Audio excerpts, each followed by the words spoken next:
Drakis! Chukong roared. "Captain, I have the count," Drakis blurted out, his eyes focusing on the captain. "First Octian through 4th Octian are at full strength, with 8 warriors each. 7th Octian has combined with the 6th, and are now reporting 7 warriors strong. 8th and 9th Octia are also at full strength of 8 warriors each. Archers of Octian Distar are answering with 4. "What about 5th Octian?" Creechon growled. He was a fierce-looking manticore with a long scar running from just above his right eye across his face, and also second in command of the House Timoran Centauri, after Chukong. "5th Octian does not report," Drakis answered. He was sweating profusely now. "I think we lost them just before the last fold." "Lord Timoran will not be pleased," Creechon said quietly. "Committing the entire Centauri in this campaign was more of a gamble than an investment, and we've yet to garner a single prize." Chukong gave a warning glance at his second. "Without a prize of honor, it might be better if we all came back on our shields. We need to get into the fight. Braun, what's taking so long?" They all turned to the only other human present, the sole proxy for the remaining warriors of House Timoran's Centauri. He was a short man with a stocky build, easily distinguishable by his large, hooked nose and piercing dark eyes. Like most of the Timoran warriors, he wore a hodgepodge of protective armor, but instead of a weapon, he carried the proxy staff of the Timoran Centauri, a tall wooden shaft with an onyx claw headpiece gripping an aether crystal at its top. As the proxy, he was the connection between the elven tribunes who ran the battle from the hilltop, thousands of feet above and many leagues distant from the combat underground. The tribunes experienced the war from a command tent filled with the breezes of an open sky, their bodies far removed from the blades of the enemy.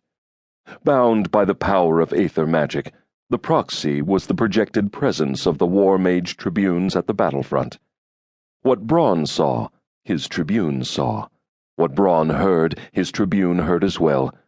More important still, Braun and all other proxy were an extension of the tribune's magical powers wrought from the aether, the conduit for the tribune's spells.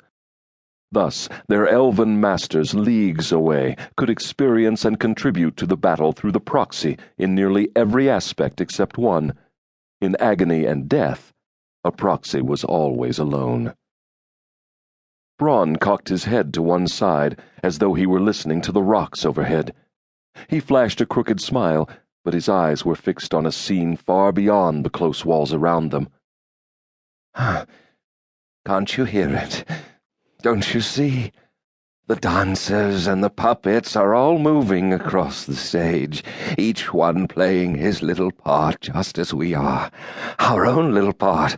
And now we're coming to the great finale, the headlong rush into death itself. Oh, it's all going exactly as the masters have promised it would be.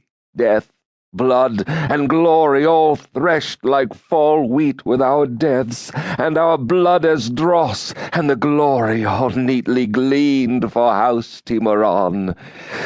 Smell the applause."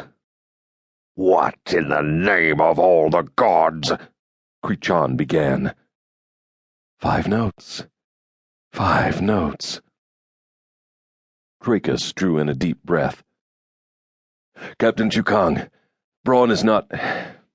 Captain, it's been 3 days since his last field devotion." "It's been 3 days since my own devotions," Drakis thought.